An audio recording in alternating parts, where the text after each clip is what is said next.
everyone, welcome back to my channel. Today I want to share with you what is currently on my wardrobe wish list. I'm someone who loves to plan and curate and basically overthink my wardrobe. And today I thought I'll share with you the thought process behind an item that is on my wish list or maybe eventually makes it into my wardrobe. As we go through, I also want to share with you 5 questions I like to ask myself before making a purchase, and hopefully it can help you before your next purchase as a bit of a guide or framework. A couple of my wish list pieces are from Farfetch, and I've actually partnered up with them for a segment of today's video. It's really no surprise because there's always something I have my eyes on at Farfetch since they connect 1,400 brands, department stores and boutiques from around the world. If I'm trying to track something down in my right size or color, chances are I will be able to find it on Farfetch. As we head into the end of the year, whether you're looking for a gift for yourself or for a loved one, make sure you check out Farfetch and just the incredible selection they stock. Let's start today with a pair of jeans from Everlane. These are their way high sailor jeans. I actually have this one in the deep blue and I would love it in the tint blue or the salt water. This is a jean that I find so flattering, and I actually want it in different colorways so I can just wear the style more. What I like about this jean is that it's more high rise than all of my other jeans, and it basically just creates a little bit more elongation with my legs. I feel like I definitely don't have long legs for my proportion, and because of that, I really like any additional help I can get. I went for the 27.5 inch inseam, which is the shorter one, and it basically fits me at full length. Even though these are considered a low stretch denim, I actually think it has a decent amount of give, and it's not rigid and uncomfortable. We've got stretch. 98% cotton, 2% elastane is usually what I consider my ideal for jeans. I like the deep blue so much, I'm really tempted by the tint blue especially. So this one is going to sit on my wish list for a while, and maybe I'll try to wait for an upcoming sale. The website says that this style runs small, but I've just gone for my true size and it fits perfect. So I think it's more true to size for me. Something else I had my eyes on also from Everlane are their trousers. I'm starting today with 2 things that are wishlist items where I want it in another color. This is the way high drape pants, and you can see a theme of me liking super high rise bottoms. I have this one in the sandstone, but I'm very tempted by this stripe colorway. So of course, what I like about this style is that it starts very high on the waist, but I also like how fluid and how well this fabric drapes. With wide leg pants, if they're too structured, too bulky, I sometimes find that harder to wear, whereas if it drapes well, then it becomes a lot more elegant once I wear it. With this style, I do have to shorten it even though I've gone for the shorter length. But other than that, I've been really happy with the fit, the style, the fabric of these trousers. This brings me to one of the questions I always like to ask myself before I make a purchase, and that is whether this item is going to compete with something else in my wardrobe. Whenever I'm putting an outfit together and I have 2 things to choose from that are very similar, there is always one that I will wear a lot more and one that I will kind of neglect. I feel like I'll never see them as competing because one has a stripe and one doesn't. And pattern plays a big part in how I build an outfit. I'm not planning to rush and add these now. They're just on my wish list. I'm gonna have another think about them and probably also wait for a sale. A wish list piece that's actually made its way into my wardrobe is this Garni sweater that I'm currently wearing. So I've really been having a Garni moment. They opened up a store in Sydney and it's stunning. What I found was that some of the pieces I was looking at, they didn't actually have in stock. So I was able to find this one on Farfetch. With this sweater, because it's a heavyweight sweater, it's maybe a little bit more on the bulky side, I decided to go one size down and I think it fits really well. Something I've been thinking about with my sweaters these days is, what do I want to add to my wardrobe since I now knit? I know how to knit my own sweaters, especially in more basic styles. So it's basically taken out all the baba knits I used to have my eyes on. These are pretty, I think, simple styles for me to eventually try working on. And since I love it so much as a hobby, I do want to do that. So I've been really drawn to sweaters that I really can't do myself, but are also just striking and eye-catching enough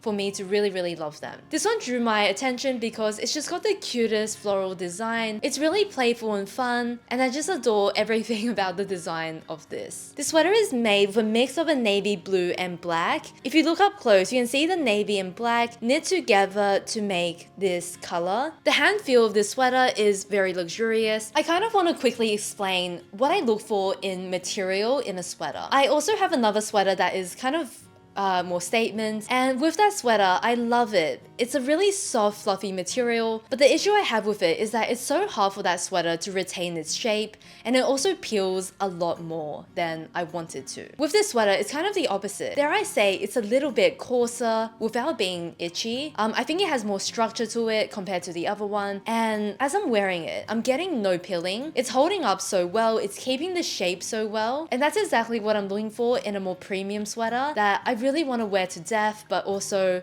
just have it look as new as possible. On my wish list right now, I've been thinking a lot about cropped jackets. I have quite a few blazers I love, and I have loved for like 3, 4, 5 years. And if I think about why, it's often because they just fit me really, really well in length. So I'm thinking about this Tibi blazer I have, and then I'm also thinking about this Sandro blazer I have. So Tibi I've had for maybe 3 years, the Sandro for 5+ years, and I reach for them all the time, and they're truly tried and tested. This crop blazer I'm looking at is also from Garni, and the number one thing I'm drawn to is definitely the length of it. Based on the photos, it looks like it is more of a lightweight blazer, which I think could be really nice because I do live in a mild climate. So this is a piece that for autumn winter you can put inside a coat or wear over a form-fitting knit, and then for spring summer you can also wear it just with lighter linen pieces. This is another crop blazer alternative, and I love anything check in my wardrobe. I have quite a bit of it in my outerwear already though. As much as I love it, I'm not sure if I can justify that. Crop blazers is the perfect time to talk about the next question I ask myself, and that is, if something fulfills both the aesthetic I like and also fits with my body shape, it's immediately a yes for me. There are often aesthetics I like, for example tailoring blazers, where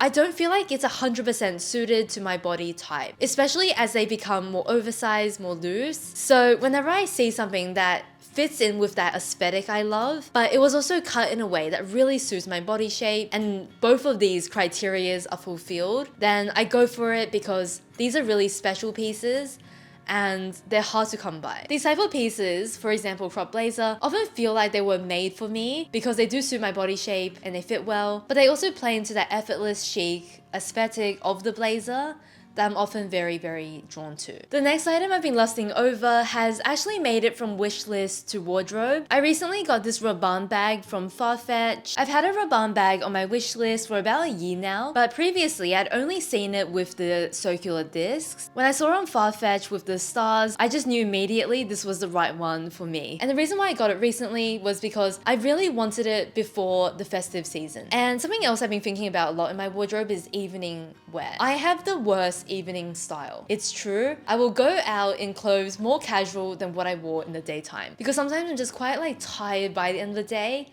I just want to be comfortable. So what I was thinking with this bag was that I can wear some of my casual things, amp it up a little bit at nighttime with this accessory. And it's really been elevating all of my evening looks. In the last month, I celebrated my birthday, so there's been a few more night out events, and I've worn this bag about 6-7 times. Every time I just loved my evening look because of this bag. There was once I just wore a sweater, other times I went for something that was more kind of traditionally evening, but either way, this bag just made the outfit. If you're wondering about what this bag fits, if I take out the inner lining, I can fit my phone in it, my 12 Pro Max. It just goes in. But most of the time when I'm using it, I actually keep the pocket inside, throw my keys, cards, lipstick, powder in, and then I just keep my phone in my hands. I often have my phone in my hands when I go out at night anyway, or I'll have it in a jacket pocket. So it's not been too different for me, but definitely a consideration that you gotta make for yourself if you have the largest iPhone. This bag kind of brings me to another question I asked myself, which is this item going to make dressing easier for me? And I can honestly say with this bag, absolutely. I get out the door on a night out so quick these days. I'll put on my usual outfits, and in the past I kind of would just fidget a lot, feeling like there was just nothing special that made it right for evening. Nowadays I just go straight to this bag. I know I'm gonna wear it every single time and I'm out the door. So asking yourself whether it's for nighttime or daytime, is this going to make dressing easier for me? Is it going to make looking chic really easy? Because that's always something I can get on board with and appreciate. I will link to this Rabanne bag from Farfetch down below, and I'll also link to the other pieces I've been speaking about if there is something you'd like to check out. This is a perfect time to curate your wish list, so if there is something that you've been thinking about, make sure you go check out Farfetch, as their range and selection is just incredible. I feel like I always have my eyes on something at Sezane, but one thing I want to talk specifically about are belts. 5, maybe 6 years ago, when I started shopping at Sezane, I feel like this was one of my first purchases. A beige colored chunky belt. And then over the years, I've worn this to like different levels. Some years I've reached for it a lot. Some years maybe I've reached for it only a handful of times. And recently, I've been reaching for it more than I ever have. Given that I'm wearing this belt so often, I've been thinking about this belt in black. Sometimes with this belt, what's stopping me from wearing it is the color. This goes with certain looks I have, whereas I feel like if it was in black, it would truly go with everything. Belts are also one of those things where if I get something, I tend to hold on to it. There's not a lot of change in my wardrobe because they're just staple things that I will use no matter how my style changes. A good belt can just do wonders for all of your outfits that you wear, especially if you wear a lot of tailored trousers. They're kind of just the thing that will make the outfit. This is the perfect time to talk about cost per wear, and it's a concept that I think a lot about. It's basically a chance to plan ahead with my wardrobe and be more efficient with it. If I'm thinking ahead for my wardrobe and I do lots of research and find something that is really high quality, it means that I'll have it for longer and it will eventually maybe even be cheaper. Even if it doesn't come out to be much cheaper and it comes out to be the same, I will have been wearing a much higher quality piece in that duration. To really benefit from cost per wear, I feel like it all comes down to planning, researching, and making sure what we're buying is right for us and actually making sure something is good quality and will last. And that is exactly what I feel like Wishlist do. It gives me a couple of weeks, months, or sometimes years to make sure that this is the right piece for my wardrobe before I buy it. I want to spend a moment talking about one of my wishlist pieces that I actually have to make. One of my current dreams is to own, I think, this sweater. I'll put a picture of the pattern over here, and I want this sweater in this color. So last weekend, I went to buy the yarn for it. I was looking for this exact shade of red. So I found the yarn, I've gotten my pattern, and now I just need to go make it. I saw the most beautiful blouse at Oroton. I really love the use of brown on this top. I think it feels very unique. I often see accents like this in pastel colors, but the brown just makes it feel very elevated and elegant, as opposed to maybe a pink or light blue or something more pastel. So all the details I know I love, but I guess what's stopping me is mostly the price. It's definitely very expensive for a very special piece that I can only wear sometimes. For me, I know that Oroton goes on sale. That's why I've saved it. Maybe it's something I can consider for the future if it does go on sale. But for now, it's one of those pieces where I'm not sure I can ever get that cost per wear down to a point that I'll be happy with. I also do know from personal experience that sometimes with pieces like this, I love it so much those first few times I wear it, and then it's easy for me to get sick of wearing it because it looks the same no matter how I style it. So that's another consideration for me. I don't think I'll love it as much in a year as I do now. A while ago in the past video, I said I was looking for a denim skirt. And I also said I was looking for the perfect one. Not just any denim skirt. I was looking for something that was a light to medium weight material, something that wasn't going to restrict my movement, something that I could actually wear on a casual day and be comfortable. So someone messaged me a few weeks ago and they said that they have found something they think I would like. And I was so moved because it was so nice for them to send me the link, but also it was just like the most amazing skirt. So this is a wishlist item that I think I'm gonna go and actually get because we have a store in Sydney. I've tried it on already twice in store, so I think I'm just gonna go back now and purchase it. Especially when I'm shopping in store, I almost never buy something the first time I see it. I always try it on multiple times to make sure, and I've kind of done that with this skirt, so I think I'm ready to go for it. This is a skirt from the Australian brand Alpha 60. It's that perfect light to medium weight. It's very comfortable to wear. I think it has a very flattering silhouette, and she's perfect. If I get it before the end of the week, you will see me style it in this video as well. When a trend is going around, the best part of it for me is that there are so many options we can choose from in the stores. So I've really been looking for off-shoulder tops. I've been wearing these since like 10 years ago, but right now there are more options than there were before. So I'm really trying to take advantage of this and try to find something I like. I've been looking at this one from Glassons, and I just love the simplicity sometimes of an off-shoulder top where it highlights the shoulders and collarbone, and I don't want anything too frilly or too detailed. So this is actually really, really perfect. If you're based in Australia, New Zealand, then you probably have access to Glassons quite easily, and I'm always so impressed with their basics for the price. They are the brand that I shopped at when I was 14 or 15. It's like 13 years later, and I'm still wearing their clothes. And I truly feel like a lot of their basics are nice in quality, and they do last. Something I ask myself before I buy something, especially when there is some doubt, is in the past year, when will I have worn this piece? So I actually like to think about the exact days and occasions that I could have worn this piece. With this off-shoulder top, I think of last week when I went out with my friends. I was wearing a navy top, but I had worn that so many times before, and I was really thinking about another color, so this would have been perfect. On outings with my girlfriends that we kind of do every month or so, this will also be the perfect top I would have loved to wear. So it's all about trying to think about in the last year when I could have worn this top and making sure there are occasions. Something that's on my wish list, but it's actually a gift for someone else, is the Sazam Betty cardigan in green. So with my mom and I, we tend to sometimes share our clothing, especially when it comes to knitwear and cardigans. She often borrows my navy one, so I'm thinking about giving her her own Betty cardigan. And I also feel like this shade is perfect. I'm not even gonna